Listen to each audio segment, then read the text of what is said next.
بیننده عزیز تلویزیون تاجیکستان با همه شما شام بخیر میگویم. برنامه شب آهنگ است چون هر وقت شام شنبه روی اکران های شما با شما هستم. این دموی لحظه من مصرف امانشایف همکارم چون هر وقت نرگس عبدالرحمن. شام بخیر. تماشاچیان عزیز، در برنامه امروزه ما حضور دارند هنرمندی جوان و خوش صدا که سبک و اسلوب خاصی خود را دارد و نوبسته از سن جوانی خود توانسته است که هنر و صنعت تاجیک را نه تنها در داخل کشور بلکه بیرون از آن معرفی نماید. غالب یکچند آزمون‌های بین‌المللی که یکی از آنها این هم باشد نوکف سیو میسته.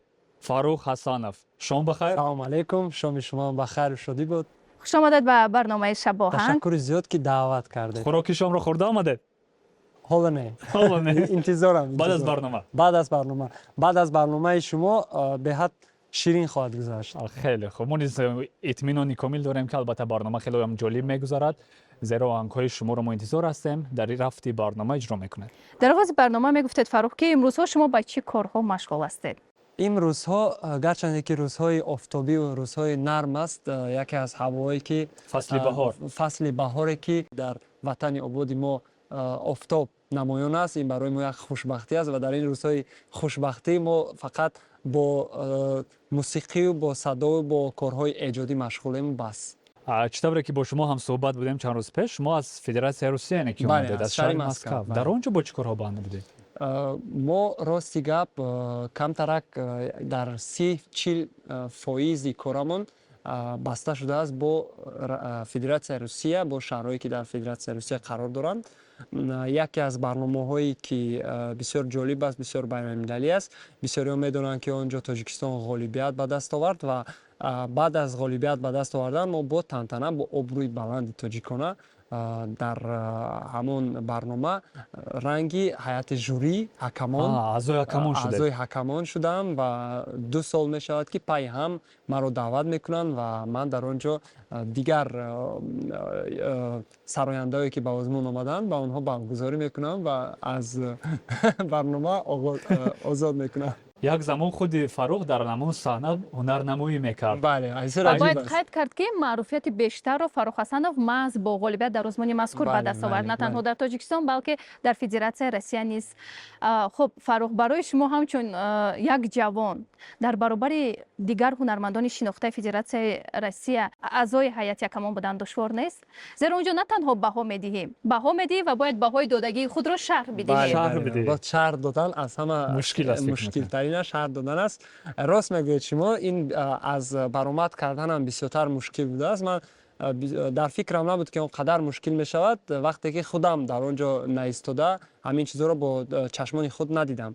راستی گپ هر یک سراینده، هر یک داوطلبی که میبراید به صحنه اشتراک می‌ورزد، در دوام اشتراکی وای ما باید گوش اندازیم که تا چی مقدار نقص خوانده ایستاده است و چی پیشکه های خوب دارد در عین برآمدش و ما باید شرح دهیم در کلای خود پیش از با ما سخن دادن که حاضر اگر نزد من بیان نیکلای باسکوف من چی میگم، برای که نیکلای باسکوف یکی پیدا میشود هیچ کلای نمیفهمد، در گوشش سوفلور دارد، سوفلور میگوید که فلان قطاره فلان طرف پیش فلان آدم روید گفته هم خیلی میگویند و ما هم نمیدونیم که کی به نزد ما میاد و هر اشتراکچی که به صحنه میبرد من در کلای خودم الکی نقش چی میگم چی میگفتن ما همش توری میکنم. بسیاری وقت میشه که نمیبینم پیشم، بعد هم میگفتم یعنی من میشم روزایی که من تیاری نمیبینم هم وقت پیش میاد. حالت‌های میشوند که شما نمیدونید چی گپ زنید. بله، شدگی از این خیلی حالت‌ها میشوند و الکی همه کارگرایی که در اونجا نشستن کلیگوی من بسیاری میدونن که در این سیتواسیایی که بسیار چه بگم اونقدر خوشحال نیست برای همون آدمی که کامنتاری میدید و بسیاری همشون میدونن گپ رو تاب میدین الکی جاش در گپ رو تاب میدین که تو سرخ و کبود شده نمونی در صحنه. یعنی با این حالت بسیاری رو برو میشوند؟ بسیاری ها، بله. اکثریت دشواری هست در همین کاری که شما همچون اعضای حکمان هستید در اونجا؟ دشواری فقط این است، بها دادن و بهای خود رو شرح دادن. بغیر از شما باز هستن در اونجا نفرانی که مثلا غالبیان همین آزمون بودن و برابر شما در آنجا نه تنها غالبان، چهره‌هایی که بسیار رنگین هستند، چهرهایی که بسیار در فکر مردم ماندند، آن چهره رو بسیارتر دعوت میکنند. یعنی نه تنها غالب شدگان онҷо ҳастанд финалистон, то ҳатто полуфиналистон ҳастанд, ки бисёр як результати нағз нишон доданд, онҳо дар он ҷо қарор доранд. Инсоное ки бо забони русӣ ё ки фикрҳои худро хуб баён карда метавонанд, яъне бо IQ-и баланд, онҳоро таклиф мекунанд, чунки ин шоу аст, шоу-барнома аст ва инсонҳо дар он ҷо нишаста одамо бояд хуб ва бурро гап зада тавонанд. хуб ин таҷриба барои Фарух Ҳасанов чӣ дод? агар 2 сол пеш интервюи моро тамошо кунен, интервюи мана тамошо кунен ва ҳозира интервюма тамошо кунен, фарқиятша мефаҳмем. аз суханронии шумо дигар андеша кардан, роҳат будан, ҷаҳонидан, аз камера натарсидан ва фикрҳои худро хуб баён кардан, ҳатто бо забоне ки гарчанде ки дар интервю бисёртар истифода намебарӣ, бо ҳамин забон сухан кардан, ин ба фикрам ки яке аз плюсҳои калон ҳамин аст. хуш мешавад ки айни ҳол як тарона иҷро мекардед. баҳри мо ва бинандагоне ки айни ҳол барномаи Шабоҳангро тамошо доранд. як нигоҳу мебара боз ҳушу хаёлам хаставу сабур ман интизорию аз нигоҳу оташи дил пинҳон надорам ишқу орзу ҷонам фидою мара ҳайран назане нӯҳай ман намеҳра май ошиқ ба саният додим шамеҳра ҳи дил мекунам маҷбур саёи рашмай миёмай дур ҳар як қадами зиндагим тарафш мерам ма ӯра ҷо кардам дарам мисли шерам ман беморуму табиб бу ишқи абадӣ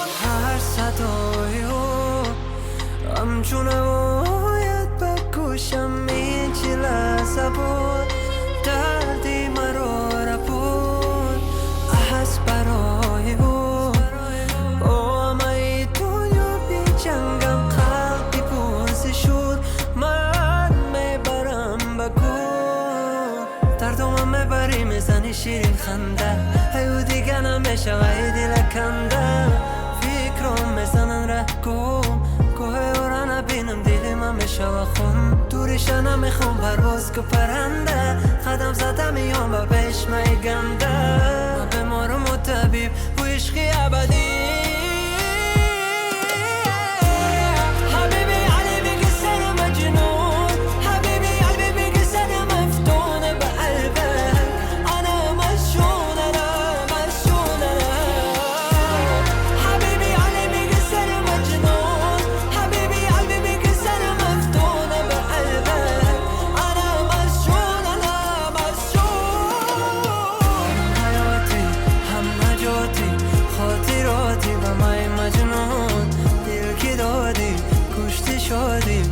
زیادی بدی مجنون هم حیاتی هم نجاتی خاطراتی با مای مجنون دل کی دادی کشتی شدی هم زیادی بدی مجنون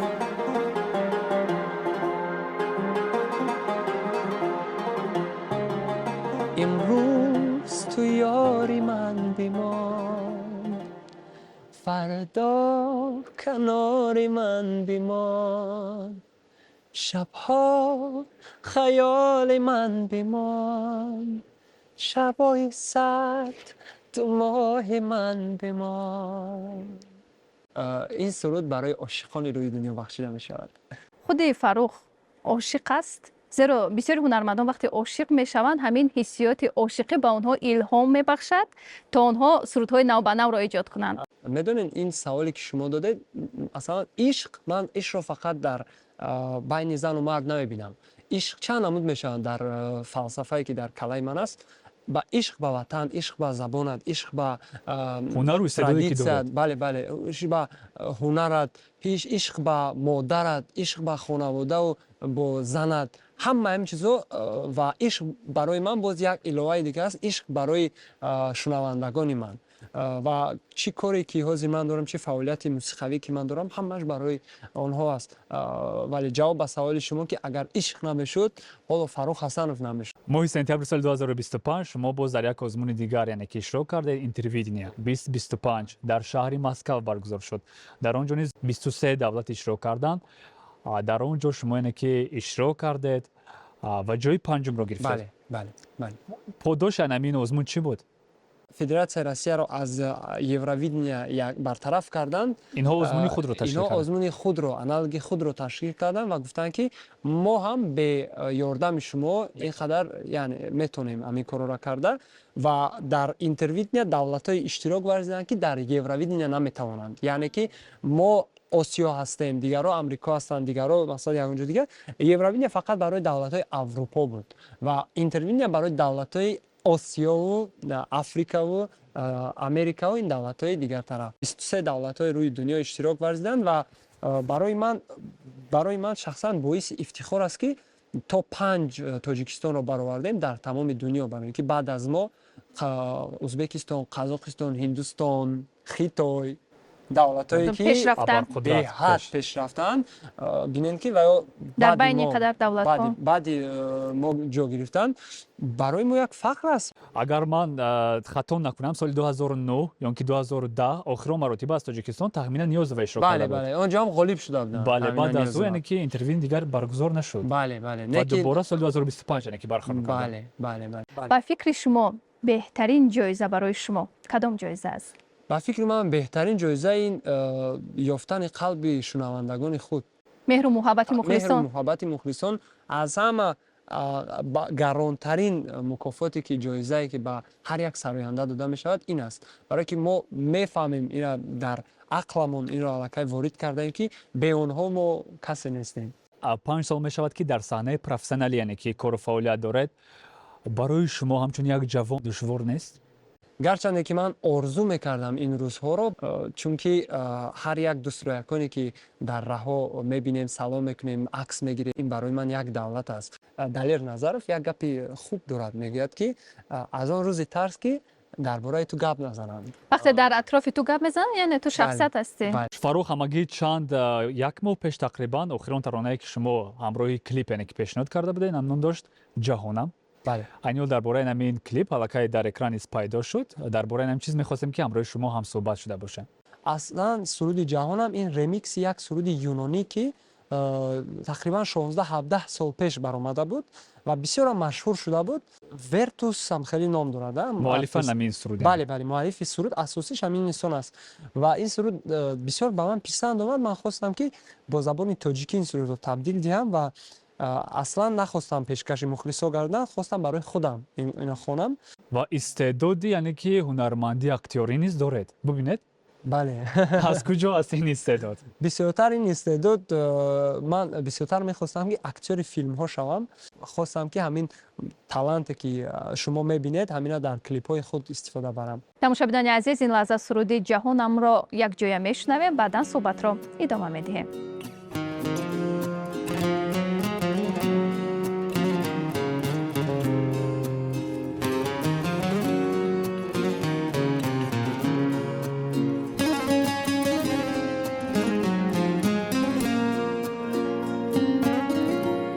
از من اگرچه نیستی در یادمی به وفا کرده مرا آخر تنها ترینه در این دنیا. با دیگر هم نشینی آنجایی که با من بودی، دیر آمدی به دیدنم بیرفتی بزودی. تو نیستی بهارم از خود بذارم عمر به تنهایی. وقتی که نیستی دنیا به چشمم خالی، روزم سیاه شد از روزی که رفتی. تو نیستی جهانم مثل جهنم عمر به خود سوزی. به وقتی که نیستی دنیا با چشمم خالی حالم تباه شد از روزی که رفتی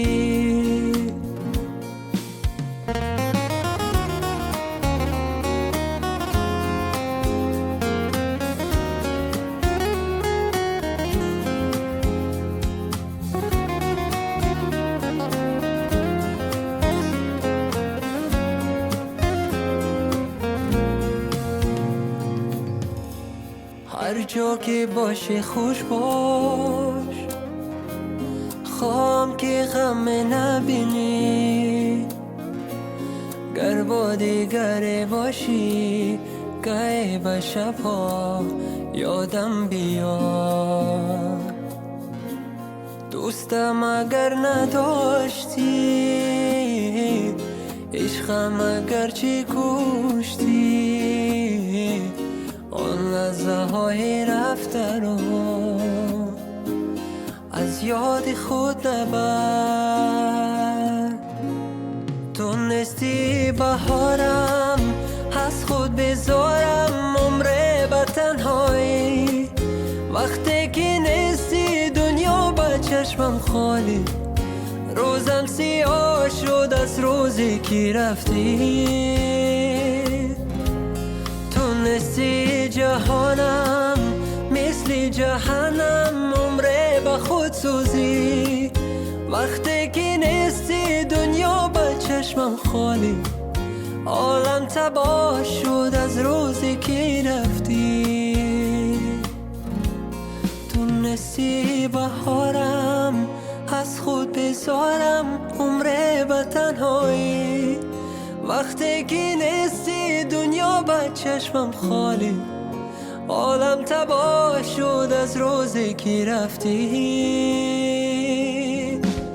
تو نیستی جهانم مثل جهنم عمره به خود سوزی وقتی که نیستی دنیا با چشمم خالی روزم سیاه شد از روزی که رفتی بینندگان عزیز بار دیگر شام بخیر میگوییم برمیگردیم با استودیوی خوش برنامه شب آهنگ همان ادامه دارد و این دم این لحظه میخواستیم همراه مهمونیم شبای برنامه خود یعنی که فاروق حسنوف یک بازی جالبی را گذرانده باشیم. آماده اید فاروق؟ همچون هر وقته ما به شما گوشمانک‌ها رو پیشنهاد میکنیم و به شما یک سرود تقدیم میگردد. در برابر گوش کردن سرود ما به شما سوال میدهیم. جواب خود ورق نویسید. این حال باشد دوستان عزیز با فاروق حسنوف یعنی که ما سوال پیشنهاد میکنیم برابر گوش کردن موسیقی در گوش و همچنین باید آنها برای ما جواب رو در ورق یعنی که نویسند. در انجام برنامه با تفتیش میکنیم که با چند سوالی ما پاسخی درست گرداندن. سوال یکم 9 سپتامبر کدام جشن است؟ 9 سپتامبر در تاجیکستان کدام جشن رو اوستا 9 سپتامبر کدام عید است؟ 9 سپتامبر شما در کجایید؟ شما در کجایید؟ در کجایید؟ شما در کجایید؟ نمیدونم جواب نویسید. نام من. نام شما چی است؟ چی است نام این؟ نام شما نویسید جواب نویسید. نام شما دارید اون چی بود؟ نرگس. نرگس. نرگس؟ نرگس نرگس جمهوری تاجیکستان با چند دولت همسرحد می باشد؟ شما تاجیکستان را با تاجیکستان با چند دولت همسرحد می باشد؟ با چی دولت همسرحد می باشد؟ با چی دولت؟ چند دولت؟ می نویسم. مرحبا نویسید. یک سوال دیگر هست. در یک شبانه روز چند بار خوراک میخورید؟ یک شبانه روز چند بار اوقات میخورم؟ چند بار اوقات میخورم؟ نام فرزندتان.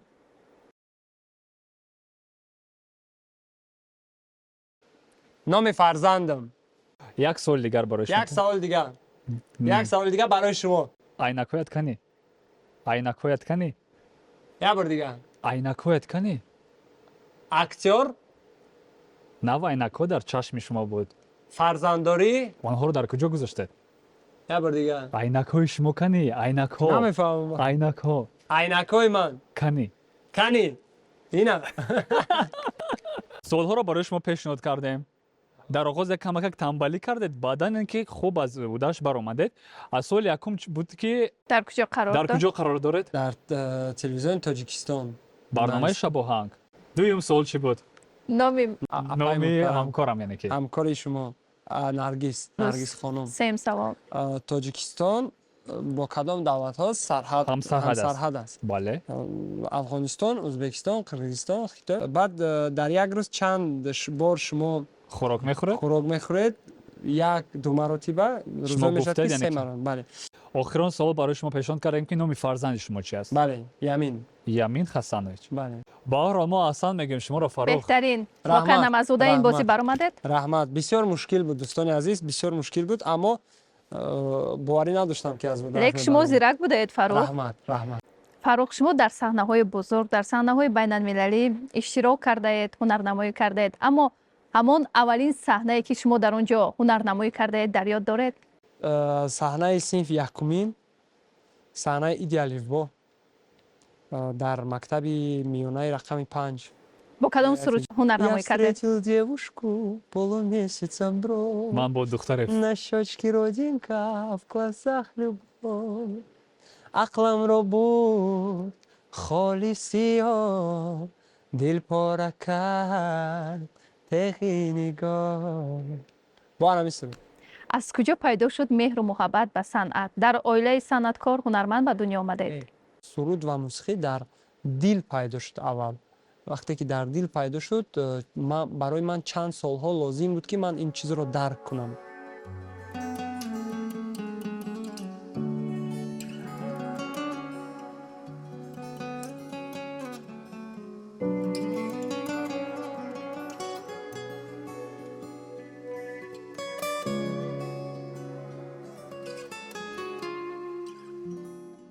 امروز تو یاری من بمان، فردا کناری من بمان، شبها خیالی من بمان، شبای سرد تو ماه من بمان. امروز تو یاری من بمان، فردا کنار من بمان، شبها خیال من بمان، شبای سرد تو ماه من بمان. شب همراهی غمها میسوزد از این شب تا غروبی آفتاب، با مرور زمان میبارد برف تا باز در آغوش گیری مرا. ستاره ها به شمارن اما چون نوری ماهی تابان ارزش ندارن. مرا از من کی با تو میرود دنیای رنگینم، مرا از من کی با تو میرود دنیای شیرینم، مرا کی به تو قلب من ندار، مرا کی ستاره میافتد از آسمان. امروز تو یار من بمان، فردا کنار من بمان، شبها خیال من بمان، شبای سرد تو ماه من بمان. امروز تو یار من بمان، فردا کنار من بمان، شبها خیال من بمان، شبای سرد تو ماه من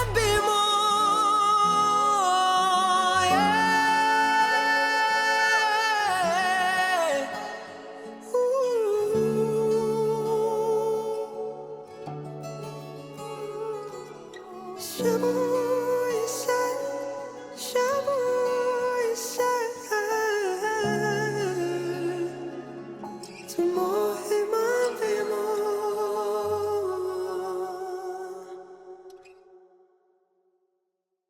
ҳолатҳое ки аз хотири ман ҳеҷ гоҳ нахоҳад баромад, ин ҳамсӯҳбатшавии ман бо редакторои мусиқии Нукав Севмести ва вақте ки ман ба Москав сафар кардам, вақте ки аз якум давр гузаштам, аз даври электронӣ гузаштам ва маро таклиф кардам ба наворгирӣ, ба онҳо савол доданд ки ба шумо ман аз Душанбе чӣ биёрам? Ва онҳо ба ман гуфтанд ки лимон биёр. Бисёриҳо медонем ки лимои тоҷикӣ бисёр болаззат аст ва табиӣ аст.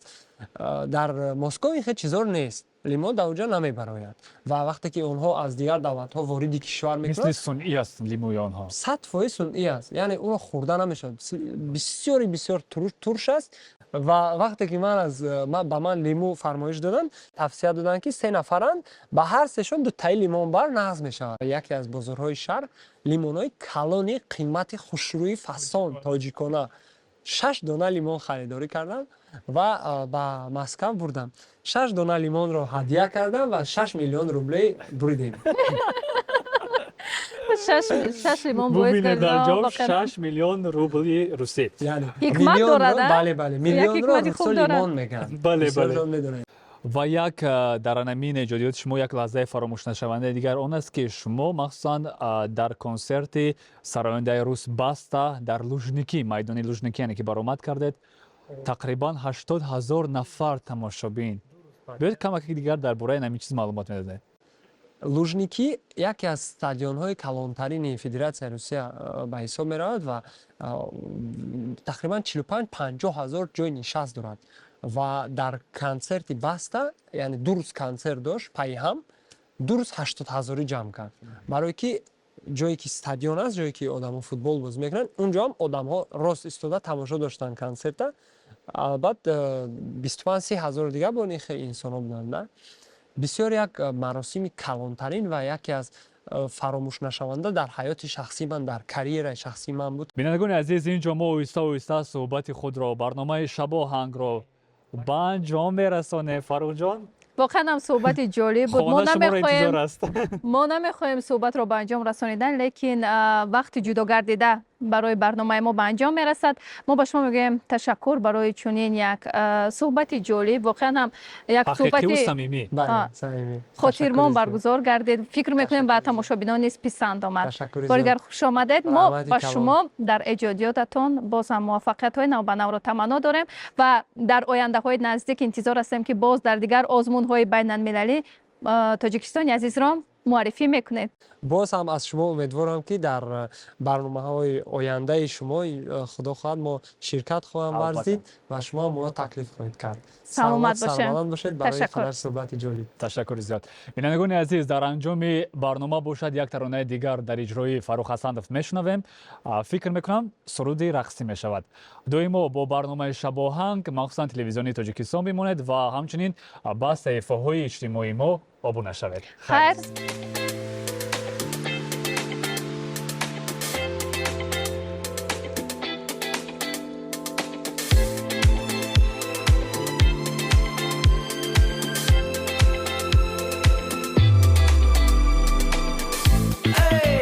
Честно, между нами пропасть бездна. О, детка, ты как Марвел чудесно. Без этих слов я хочу, ты знаешь, что я хочу, baby. Давай тебя прокачу, сегодня тебя захвачу. Эй, о, детка, тебе хорошо. С тобой сегодня зашел, а завтра мы за дальним рубежом. Эй, эй, ты моя вселенная, влюбленная бесконечная. А можно на танец? Тебя зову потанцевать среди этих танец. Хочу тебя поцеловать, come on everybody. Не заставляй меня искать, но устали. Но еще один танец, окей.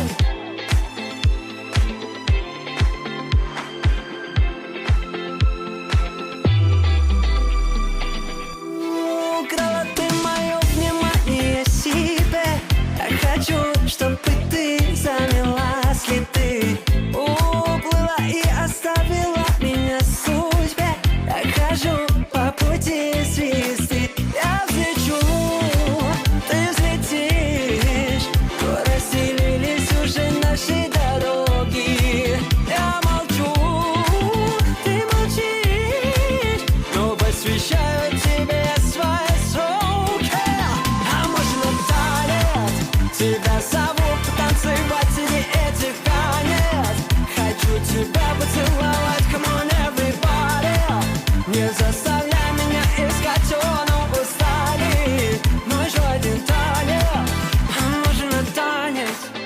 по сову потанцевать среди этих танец.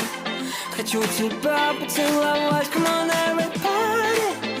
Не заставляй меня искать, но устали. Но еще это